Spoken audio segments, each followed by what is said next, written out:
Hello and welcome to episode 46 of the Art Department podcast. It's Emmanuel Shiu and Urschel here. And today we're going to do a little bit of a follow-up to one of our previous episodes. So if you want to go back and watch that one first, it's episode 37, talking about feeling lost. And yeah, this is kind of a continuation. Once you know you're lost, or once you know you don't know what to do anymore, kind of what can you do? Is it time to take a break? And what kind of break is necessary to get your creative juices flowing again? And I think as usual, we kind of start off with a little bit of a why. Why did we feel like there was a follow-up needed in the first place? Or were there any recent experiences that drove us into this topic? So, I can speak a little bit about what I went through, what I'm going through, and probably what will stay with me for a while is, right? I guess the realization that, hey, I'm on client jobs and it's not really doing it for me and I need a break. And it's like, I don't know, like the usual kind of creative burnout that we talk about when, I don't know, you focus too much on client work and you kind of, don't schedule enough time off, don't schedule enough time for your own kind of personal creative work. But so what if you actually take it a step further and you have the time to do your own personal stuff and you're not pressured by any other external factors, but still you cannot muster up any kind of motivation. Like now everything has aligned and you wanted to jump from a client project directly into a personal project, but it's not working. Like you have no obstacles, but like you can't pick up a pen, you can't draw, you can't go back to a painting. You like, what's going on? Like this is exactly what I told myself I wanted to do, but now I just can't get myself to do anything. I'm just sitting there day in, day out, and not even coming up with excuses. It's just like you just sit there and time's passing by and you spend all your day on YouTube or you do whatever else and you're cleaning your desk. I have no idea. You polish your silver. I have no idea. I'm painting the fence, right? So, which can be a great pastime as well, especially if your spouse nags you that you should have done it a year ago. No, but it's I think there was a lot of conversations, Emmanuel, that you mentioned you had with other people on other projects that were kind of in similar positions where they say like, hey, I'm quitting, and the usual question is like, oh, so what else are you doing, right? It's like if you quit a job or if you quit on a project before its natural kind of end, before your contract is over, you have that expectation of like, oh, something better must have come around, or like, oh, hey, he really wants to do his graphic novel, short movie, animation, learn Unreal, do whatever else, right? To stay productive, because that's what we're supposed to do. But then sometimes now the answer is like, well, I don't know. I just know I can't work right now. And that's something we've encountering more and more. And I think it's enough for us to have a little chat about it. What do you think? Yeah, like you said, that definitely has been a lot of people that I've talked to recently who are feeling this. And I've felt this for a long time. I think for a lot of people who are who have been working longer, I think this will happen to you more. And I think it's just one of those things that it's unavoidable, especially for people who have some sort of voice. Not even that. I think if you're just cranking hard on freelance and working generally in our field pretty long hours, at some point you're going to get to a point where you're not going to know that you need a break one day, and the next day you're going to be like, I just can't do this anymore. And that's happened to me multiple times. And I think it's a good idea to always be evaluating how you're feeling But I've just seen so many, and you're one of the people that I'm like, all right, I still remember this was a month or two ago, and you say, I'm on a break, and we had all, you had talked about all these plans and all these things, like, I'm going to, I'm going to shoot this short, and I'm going to do this, I'm going to do a thing a day or whatever, and I was genuinely excited for you, but I think you're a good example of somebody who hasn't really taken a break before. At least not an extended one. Yeah, exactly. Not by choice, right? And I would ask you, we would talk, I would ask you, hey, so what have you done? And you're like, nothing. And I think a lot of people genuinely feel guilty when they have that time off that they should be producing. I need to jump right on, and I need to be going at it. Personal work, full bore. If I don't accomplish, that's how I was feeling. I was like, if I can't accomplish something every day, I'm a failure. Like, I'm wasting the time that it's very valuable time that I'm wasting. I feel that way. I felt that way. And the more I take breaks, the more I realize that I'd say at least you need time to decompress from the work, right? The work that you're running away from, basically say, this is enough. You need time. And people don't realize that time, everybody's different, right? But I think that time can be anything from weeks to months. And I think for you, you're finally going, okay. And I'm glad to see you are like this, because that means you're actually taking a break. Well, taking a break doesn't mean go full bore. Right, exactly. Back into something else, even if it's your own work. I mean, we're not made to just, there's so many other things to be doing, new hobbies and family and people you care about, to really put more time into that. I think it's so much more valuable than just jumping right into another project and then feeling, I mean, the worst thing is if you burn out on your own work, you really got nothing else left. So it's like, take the time to really just take a breath, and you can, I mean, you have been doing things, you just have been doing different things, right? Probably, yeah. Didn't you say you're writing and yeah, definitely. Contemplating. And that's a good word, yeah. But contemplating is important, because when you contemplate, there's the doing part, right? But we all agree the doing part for you is not that hard. Yeah, of course. It's the contemplating part. Once you have a good idea, a good thought, or a good, let's say, a series of the best ideas all start from contemplation. They don't they end with the technical execution, but if you don't contemplate, which is what you're doing now, you're letting it brew, right? When it comes out, I mean, it's like when, let's say, your favorite director has an idea for a movie, it's the idea that's the gem, Exactly. The execution is the execution, right? Exactly. So I think for you, it was all brewing, and you didn't even know. I mean, it's brewing now. Hopefully. Yeah, once people can, once you have that thing germinate, and you start, okay, now I feel fresh. Now I can execute. That's when you're gonna run, and it may take months, and that's usually when people go, okay, I got to go back to work. Yeah, definitely. Before they even fully formed that thought in their head, they have to. I mean, because most of us will have to go back to work, right? We're not all lottery winners or NFT winners that we can now just take really like years off and do whatever we feel like, right? That's reserved only for a very, very few people.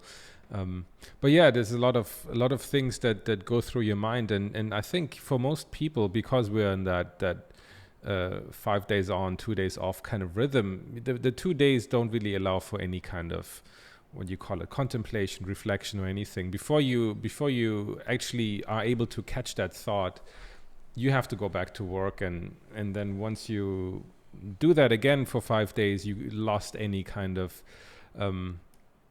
any kind of train of thought, any kind of rhythm. And I mean, that's a general problem of how modern society works, but it also keeps pretty much everybody in that habit of like, oh, I need to be productive, I need to be producing a certain amount of stuff every day. And I guess same as everybody else, we're stuck in this, and it's really crazy, especially on maybe movie projects, especially on when you're freelancing. It's full on. You speed through your work, and you produce, I don't know, 5, 6 sketches, paintings, whatever, renders a day. And then that happens from one day to the next. And then at the same time, when that project suddenly is canceled, you just like full stop. And that can be like this kind of change in rhythm is really hard to deal with, I think, because you just stop, right? There's not like kind of like a cool down period where you can decompress, like you said. It's just really, okay, you go from 10 pieces a day to 0. And then also at the same time, your whole rhythm, your whole daily rhythm is interrupted, and also your income is interrupted, because it's not like with like a studio job where you kind of, I mean, okay, there's in between projects, you kind of do like chill work in between and you can focus on something else, but no, you're like completely out on the street. And that can, I think for somebody younger maybe who hasn't been in the industry for that long, that doesn't pose an immediate problem. But I think the longer you go, this can like slowly, like with anything in life, right? It's not like an immediate danger. It's like that donut you eat is not like bad for you right then when you eat it. But if you have a donut every day, then it slowly accumulates in your body. And I think the same way this kind of stuff can accumulate in your mind if you don't take care of it, right?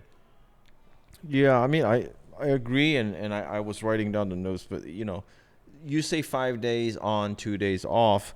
The trouble is, and I'll just be honest, I've more than half of the guys that I talk to, guys and men and women that are doing freelance, are working more than 5 days a week. And they don't even, true. I have to take this. How often have you heard me say that, right? I mean, as long as I've known you. Yeah, and it's one of those things where it's like, okay, that accelerates everything. That just accelerates everything, and you'll burn out you'll need even more time after that. And people think they're invincible, but I get it though, because you're talking about time off. And you got to live.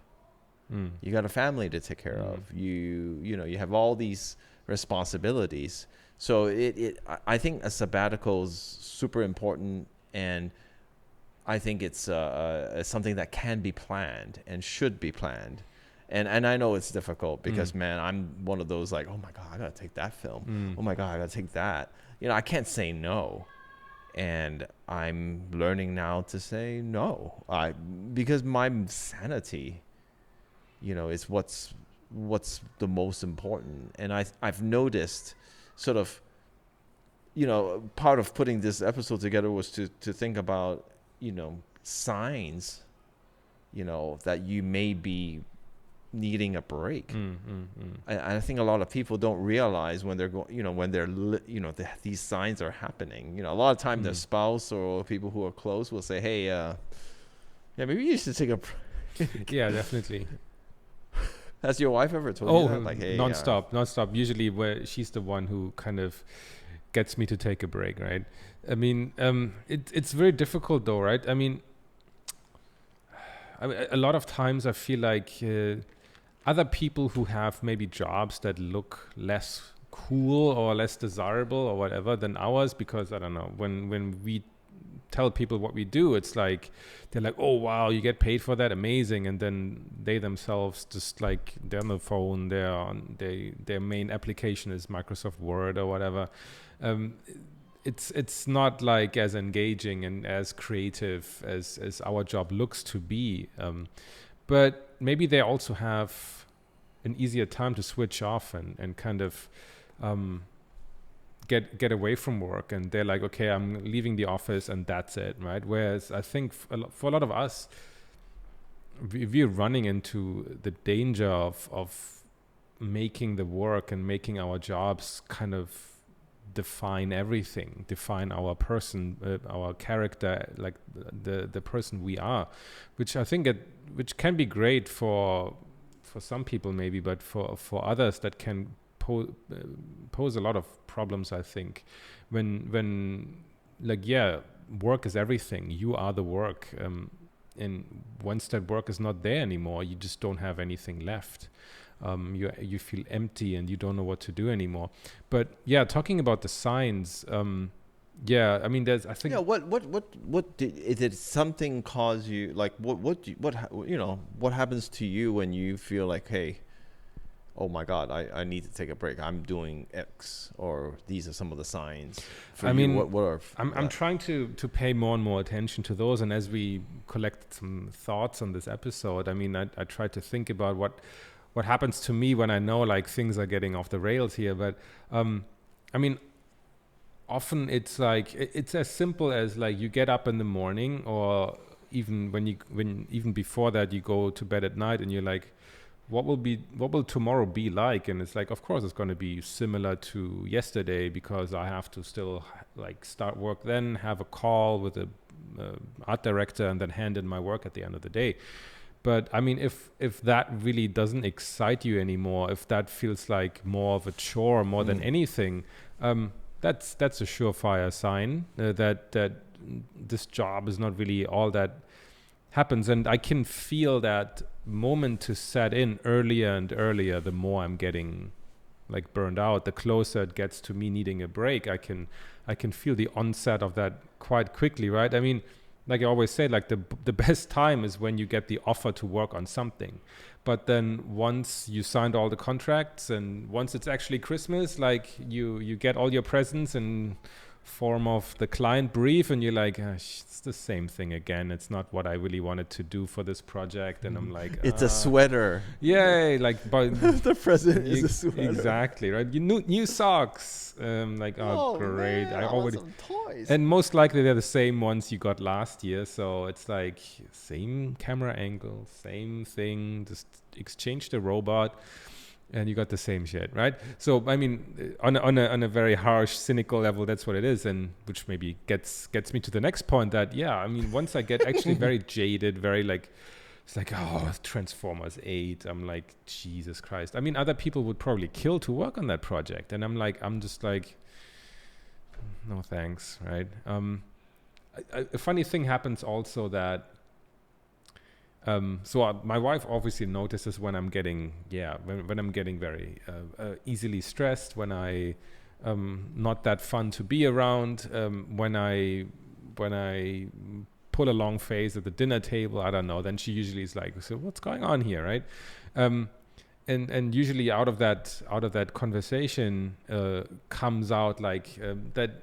I'm just basically trying to find excuses to stay on this particular job, that it's not fun. It's not even financially necessary to do this job for 5 days a week right now.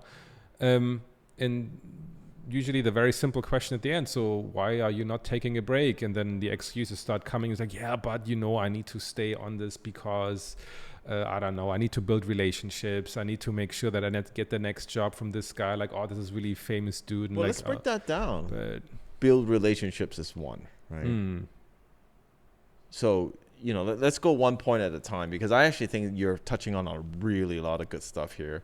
So, the thing I want to talk about, the breaking, because this is exactly my words too. But this is the words that I hear back, not only from my wife, but from pretty much anybody else who is more experienced in these things, is that, that relationship, you're not going to break anything. You don't, honestly, your sanity is worth more than the relationship. And in the end, you don't even know what kind of relationship is going to end up being. I mean, it's in the end, they just need something from you. You're not getting a best friend or a soulmate from this.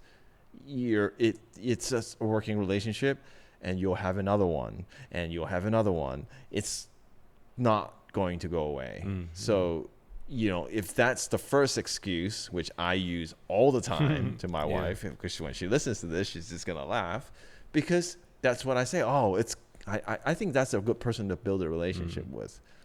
If that's why you're doing it and causing your burnout, if you can see that, then that's probably not a good idea. So that's my opinion on the relationship that's a thing. good point. And that pretty much goes to like, oh, I gotta work on this film. Just like you said, right? I mean, do you really? Like, basically, I decided that I was gonna take a break, so I've turned down pretty much everything that's come my way. And it's really difficult because you're like, oh man, are they ever going to call me back? Am I going to burn some bridges here by saying no?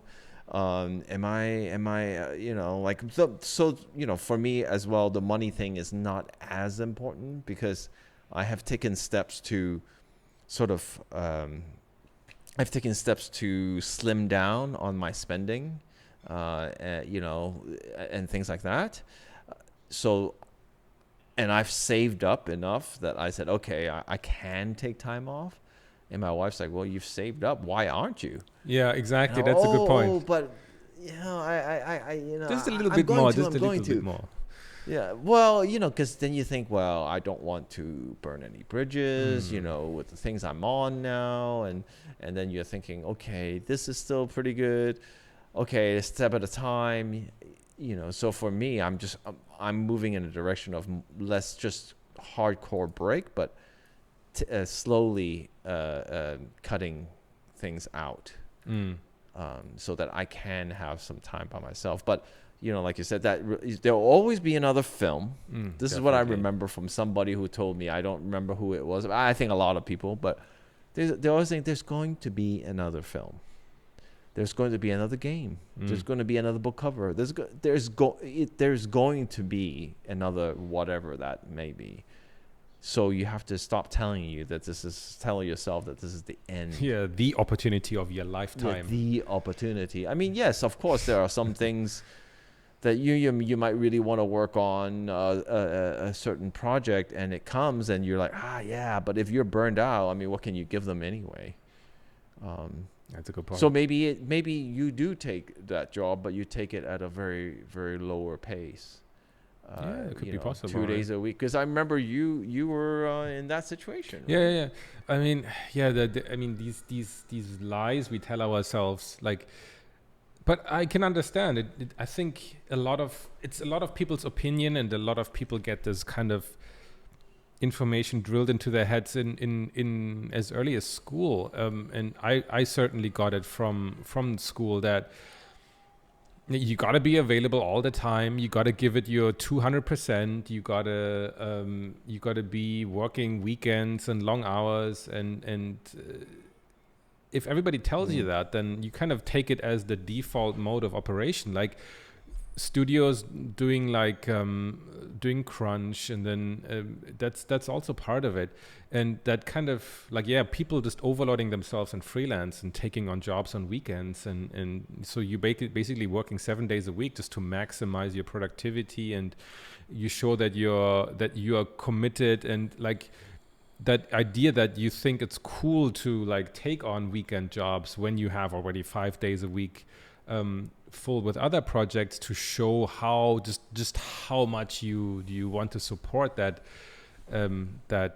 other person's vision, right?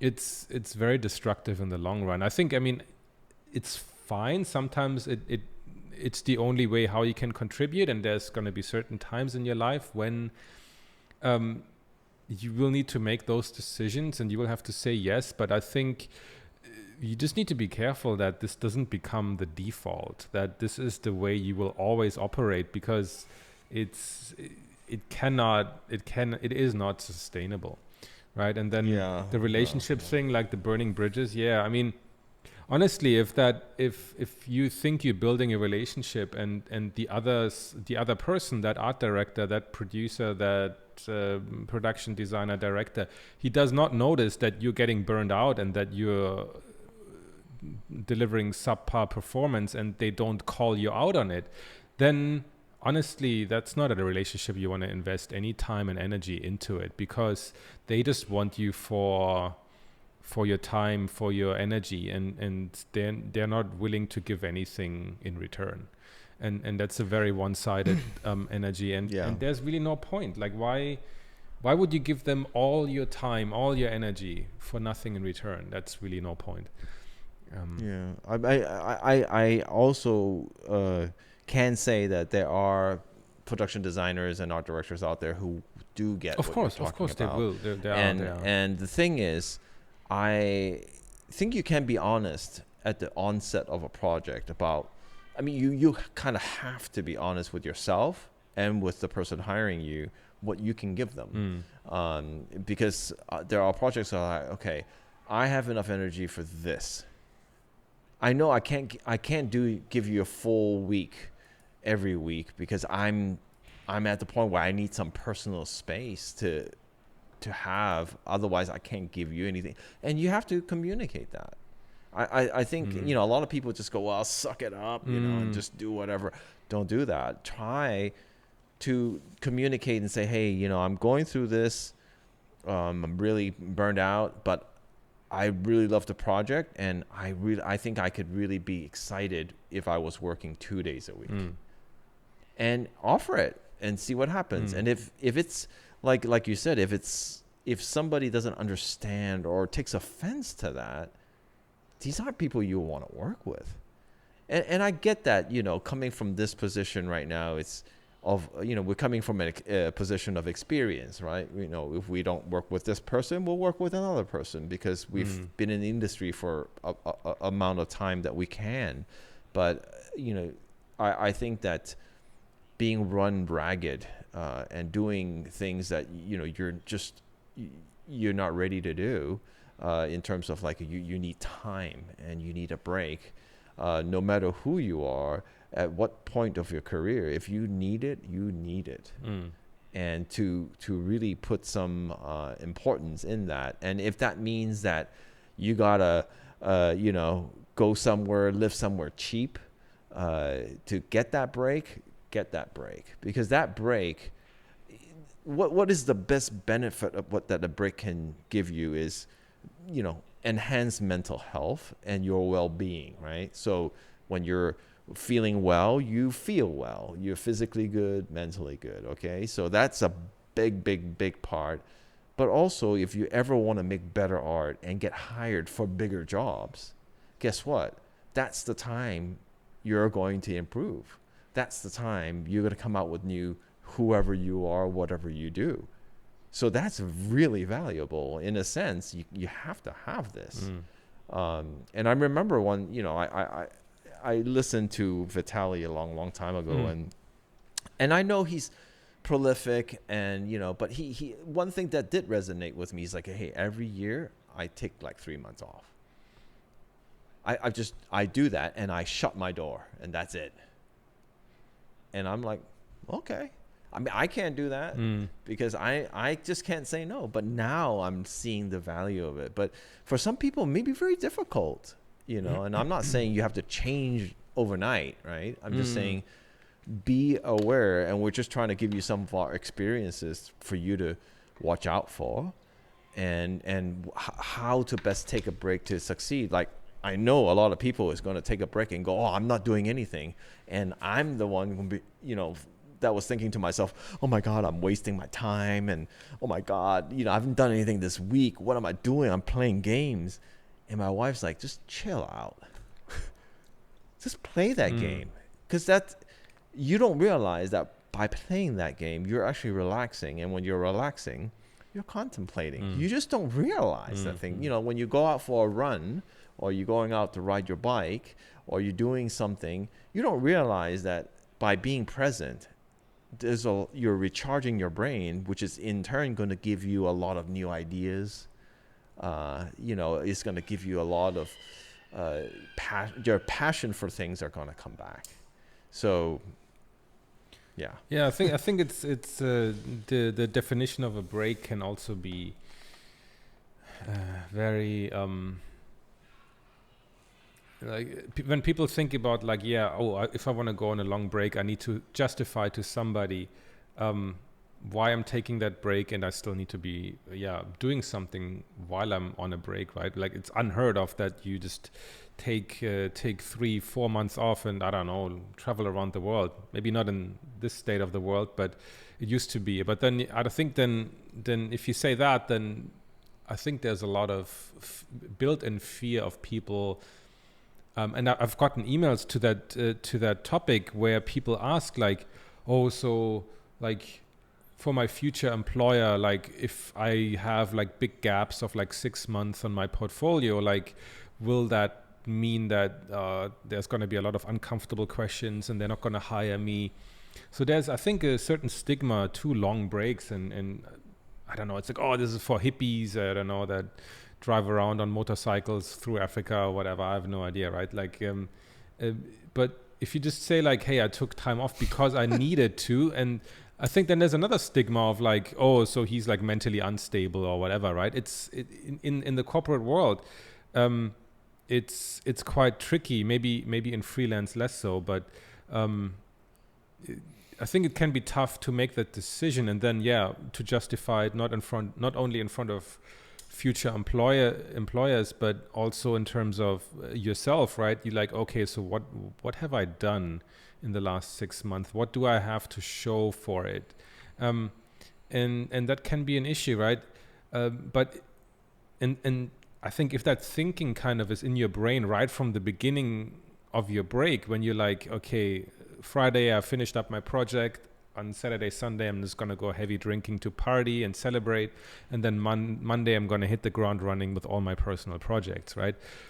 I mean, maybe you can do that when you're like 25, but I think at some point, you're going to hit a wall there. And like you said in the beginning, right? I think it's quite important to first decompress and just take 2 weeks, 4 weeks of just unstructured time. Completely unstructured, without any expectations to yourself. And of course, if you have a family, if you have a spouse or whatever, like fill them in on it, right? Just don't just take it off and it's like, I don't know, like let's see. But let everybody know that you want to take this time, and I don't know, you just read books, you just play video games, you just I don't know, you finally get fit, resolve all those New Year's resolutions you put off for way too long, paint the fence. Do all these things, right? Just to keep yourself occupied, but let your mind wander, right? And then maybe after that month, you can, or after like 3 weeks, you realize, hey, there's this thing I thought about that would be really cool. Or maybe you don't have any, maybe you haven't resolved anything at the end of the 4 weeks. Then maybe you need another 2, right? But it's impossible for you to know at the beginning of going into this break what will come out of it, right? I mean, honestly, worst case, after 2 months, you're still completely lost. But maybe there's this job opportunity coming along that for that movie, for that game you never even heard of. And you're like, hey, that'll be cool. And maybe you're going to be at a state where like the thought of joining that kind of project again will be actually fun, right? And then maybe that all you needed was not necessarily a break to fulfill your destiny, or maybe it was just simply a break. I mean, again, it's gonna differ, right? It's gonna differ. The only thing I'm saying is really that whatever that break is, how deep it needs to be is something only you can find out. Yeah, I mean, there's no formula like X plus Y, but I would just say a really good point you were talking about was when you finally feel excited, you'll know. When you finally feel like that break is like, okay, I think I've had enough of doing nothing, and I've had enough of this, that, and the other. I'm actually looking forward to painting tomorrow. Oh, okay, do that. But don't give yourself the pressure that, hey, you have to, hey, it's been a month. I should be excited now. I should be doing something. Because then you're just going right back to giving yourself pressure and labeling, like doing art as I need to do that. And I say go as long as I think what you said is exactly right.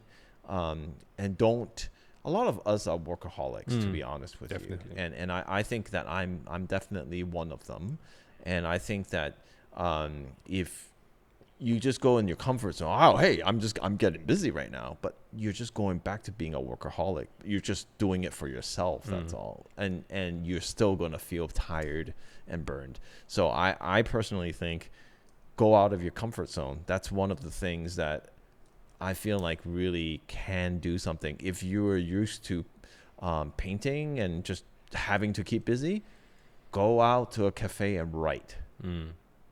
Do something completely different. Go on I don't run. Well, go running then.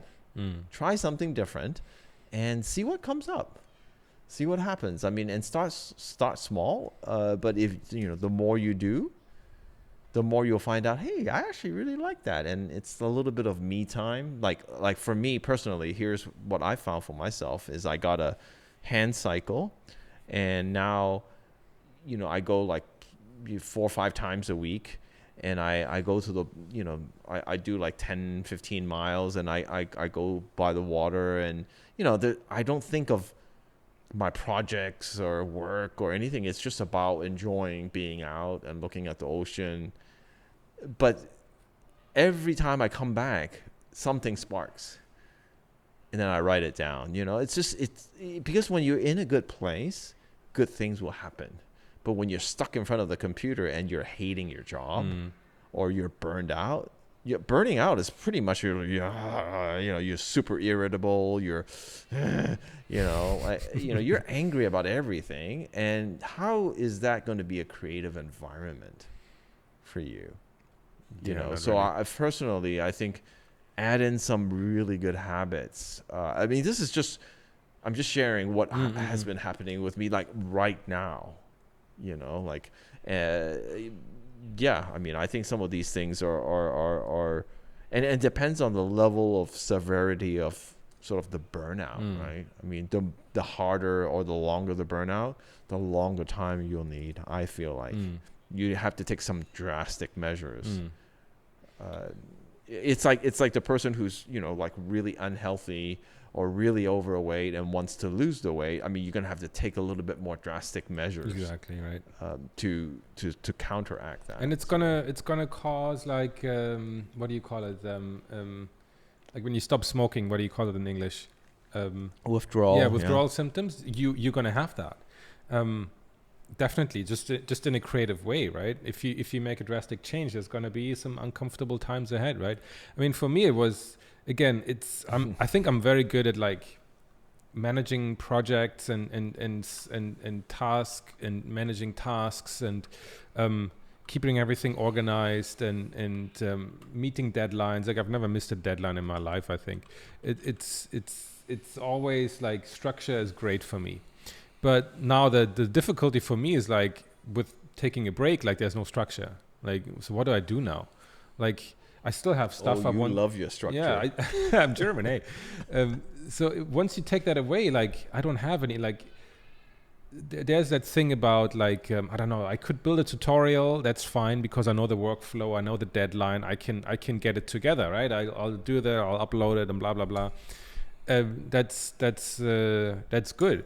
I can get it done and I do get it done. But then I have these personal projects I want to do and there's a lot of little things that need to come together and a lot of learning and a lot of execution and whatnot, but there's nobody holding me to it. There's nobody, like even when I'm saying like, oh, I'm planning to not release it anywhere, there's even less of a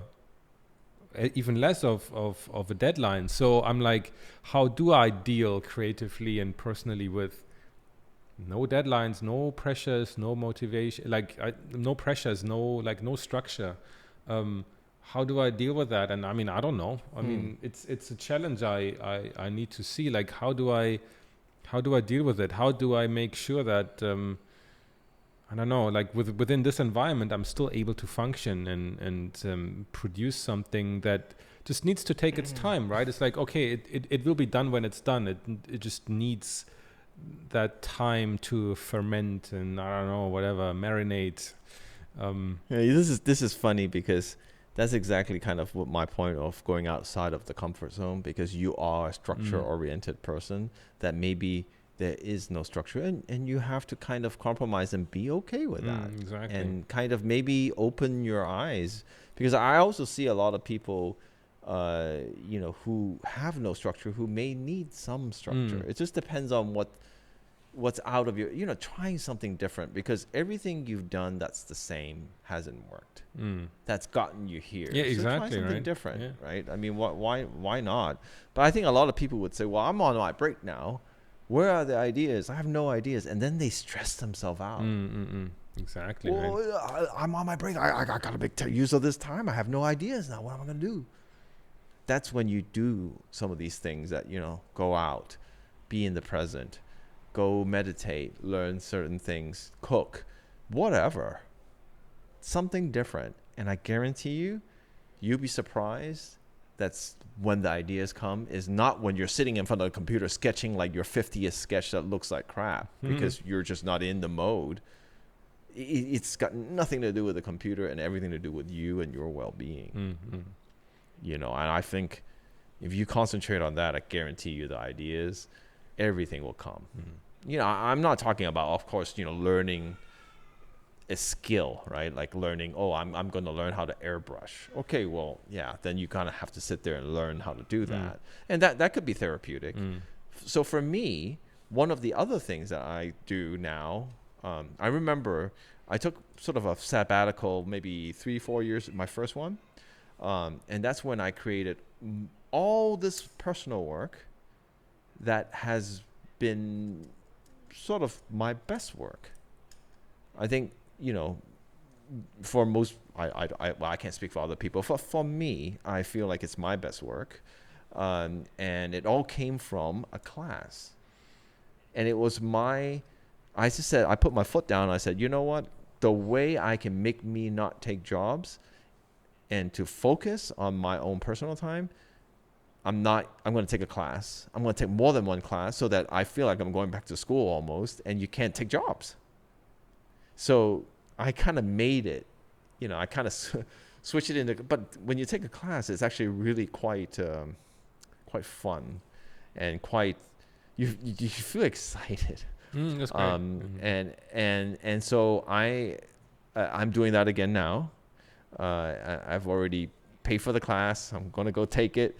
And it's less about, really what you're going to learn from that class. It's more about that I'm in a class. I have to do this work. Maybe that's what's good for you, structure.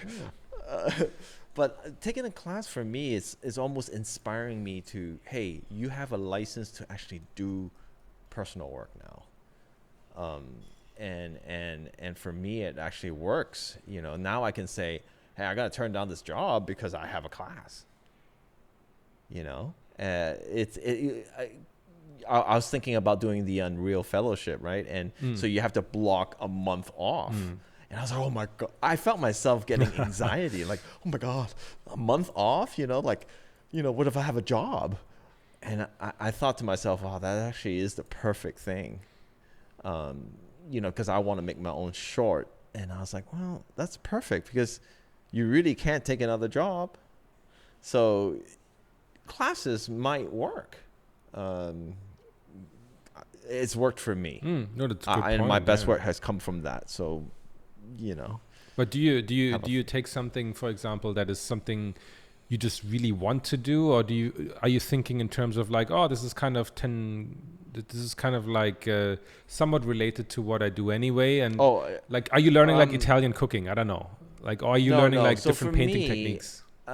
I'm taking a class with one of our guests, Alex Mantrajev, and because he's giving a class at CDA, and I took that because, first of all, I really like his work, and I really want to evolve what I do. I want to try it out. Is to do a lot more character-driven, story-driven frame. I've always wanted that. So who better to learn from than somebody who's an expert at that? So sounds good. I said, oh, screw this, I'm taking that class. And so it is different in a sense, like it's completely different from what I normally do in the art sense, but it's not like Italian cooking. Maybe that's the next one. But I mean, yeah. Your wife will decide that. Yeah, if she wants it, well, she already gets Italian cooking. Okay, then it's great. You don't need any more classes. Anyway, I wanted to talk a little bit about as a closing thing about kind of external factors, and because it's still, I think that COVID is still on everybody's minds, and in some parts of the world more than others, and I think I want to kind of group that into like a general category of like external factors. And I mean, we touched upon it a little bit already. So I think we talked about like the stigma of taking time off, like your expectations that are, well, the expectations you think that other people have towards, I don't know, how much of a hard worker you are, how dependable you are, and that certainly play a role in your decision making. And also maybe, I don't know, your spouse is grilling you to make more money, or like, I don't know, like even stuff as like, not in a negative way, but let's say that, I don't know, your parents are a bit older and they're not so well and you need to support them, or you have, I don't know, a brother, a sister who needs some help, and you need to that has an effect on how you see your work and how you live your life. And of course COVID had a big, I think, impact, of course, on society as a whole, on how we live. And now it's like and now it has like long-term effects, not only in terms of like, okay, what does it mean going forward, like, are we gonna have to wear a mask all the time when you go out, like forever? Like how will this change impact the life of my kids that, like, growing up now will not really have known any other way of living, and that kind of has, I think, quite a huge mental impact. And I mean, there have been articles written about the psychological impact, and we'll link below an article in the New York Times in April that came out, who kind of talks about like, okay, so we've kind of gone through a year of COVID, and we've come to terms with some part of it. And while the initial depression of like, okay, this is terrible, and like this immediate fear of like the world is gonna end or whatever is kind of subsiding now, people were not really making headway either. Like, people were not feeling like, oh great, so now I can just go after my business again, and like I'm motivated again to do lots of work. And I think so psychologists kind of dreamed up a new term that kind of falls in the middle. And I mean, it seems like in with any kind of research field, it's when you give things a name, it's more easily like you can refer back to it, or like people like to put stamps on it, like labels that let them define them, and then you can categorize them and all these things. So languishing came kind of up as this new term of like, not really feeling motivated, but not feeling depressed either. And it's kind of like the mental aspect of a long-term pandemic, right? And it has taken on different different forms in different countries. So in the Chinese vocabulary, they kind of had the new term of like revenge bedtime procrastination, right? So just like you can't really get yourself up at like 6 a.m., be motivated and go out for a run. You just kind of like lie there in bed and you just, I don't know, you play a game, or you just scroll endlessly through like Instagram, just to like and you need half an hour of that just to kind of like say like, okay, so I guess I'll get up now, right? So it has found its way into like different cultures in different ways. And I think there's a part to it. There's definitely a part to it. I mean, I think in general there has been we have been fighting against this kind of distraction more and more, right? Like checking your email all the day, checking your notifications on Facebook, on Instagram, and all these kind of things, right? They have been with us for a while, but I don't know. It feels like now we're checking the news all the time to see like how many cases, what's the situation, right? And not that we really can do anything about it. Not that it will have like an immediate big impact, right? We're going to stay home. We're going to put our masks on, and I hope people are doing that. You get vaccinated wherever you are, and if you can. But I think it has more than ever, I think, kind of interrupted people's thought processes and habits and everything. So that was something that I mean, I'm not saying like I'm languishing. Maybe I am. I don't know. Maybe it's just a term, right? But I felt like it felt like it's definitely something, that an additional thing that we're dealing with these days, right? And it sometimes takes on more, like, how to say, like it takes on like it becomes more real in some times than others. Real as in like it affects people's livelihoods, like they get sick, their family gets sick, it destroys the industry they're working in, it causes a halt to like the movie industry, it changes how movies are produced, right? So it can have a very direct influence, and for others it just stays this like abstract kind of invisible danger, which I think is also has quite a big impact, right? Like if everybody everywhere you read like, oh, like this is happening, right? But you yourself don't feel like a big impact on, or like a reverse impact, in that you're doing better than before, but again, you have that invisible thing haunting you and every decision you make, and you can't go out and everything's closed and you have to do X, Y, and Z to stay safe. Like it kind of, yeah, it nags at you a little bit. I don't know. I mean, I mean, honestly, to be fair, of course the pandemic has its effects, and that's undisputable. We are hopefully getting to somewhat of a resolution, hopefully coming up. But what I can say that for a lot of people, this burning out, I mean, this is happening way before any pandemic, for me at least. And I think when it comes to the pandemic, it may actually exacerbate that, because, a lot of people who are working from home are actually working way more. They're missing the social aspect of work, where 30% of work is spent socializing when you're at work, and a lot of people are like, now I'm 100% working at home, and I have none of that, and it really it will accelerate your burnout, because you're really working way harder than you ever did. People who are working in studio, because that's what they've noticed.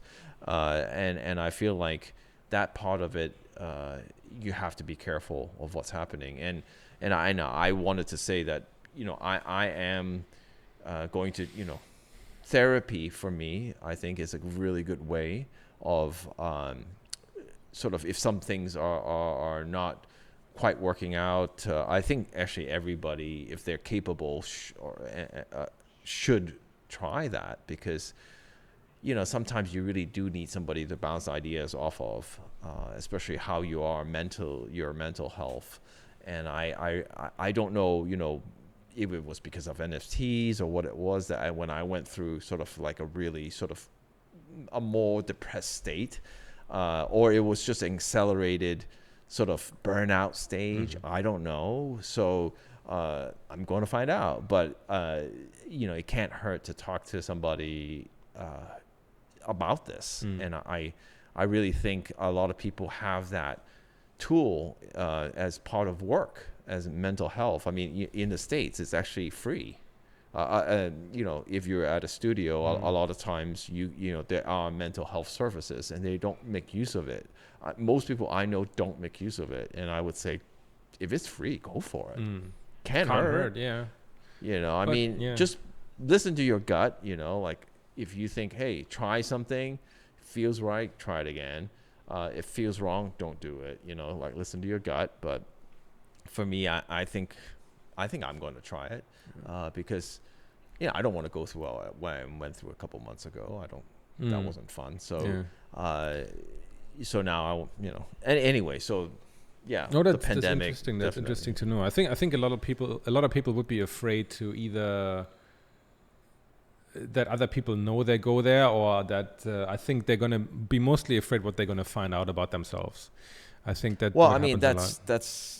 that's a big reason of why I wanted to mention this, Mm. because I'm also saying, hey, I have been, and I will go, and I don't think it's if there's a stigma, then let it start with me, because I don't think there's anything to be ashamed of.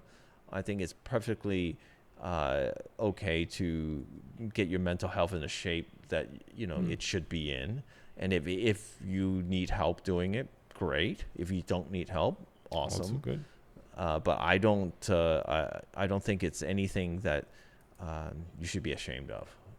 Absolutely not. So That's I'll great. go No, first. that's like thank you for being so upfront about it. No, I mean I think self-care and taking care of that of yourself and your well-being first and foremost is really, really important. No, I think that was a great chat we had. Do you have anything you wanted to add? I mean, it was already a great ending. Yeah, we covered it. Yeah, great.